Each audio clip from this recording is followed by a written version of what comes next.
தேவன் சபிக்காதவனை நான் சபிப்பதெப்படி?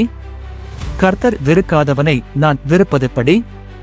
கன்மலை உச்சியிலிருந்து நான் அவனைக் கண்டு குன்றுகளிலிருந்து அவனை பார்க்கிறேன்.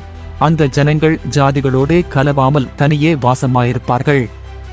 இதோ ஆசீர்வதிக்க கட்டளை பெற்றேன், அவர் ஆசீர்வதிக்கிறார், அதை நான் திருப்பக்கூடாது.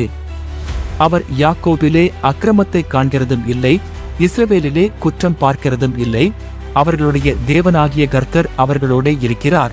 ராஜாவின் ஜெயகம்பீரம் அவர்களுக்குள்ளே இருக்கிறது. தேவன் அவர்களை எகிப்திலிருந்து புறப்பட பண்ணினார். காண்டாமிருகத்து கொத்த பலன் அவர்களுக்கு உண்டு. யாக்கோபுக்கு விரோதமான மந்திரவாதம் இல்லை, இஸ்ரவேலுக்கு விரோதமான குறிசொல்லுதலும் இல்லை. தேவன் என்னென்ன செய்தார் என்று கொஞ்ச காலத்திலே யாக்கோபையும் இஸ்ரவேலையும் குறித்துச் சொல்லப்படும். அந்த ஜனம் துஷ்ட சிங்கம் போல எழும்பும், பால சிங்கம் போல நிமிர்ந்து நிற்கும்.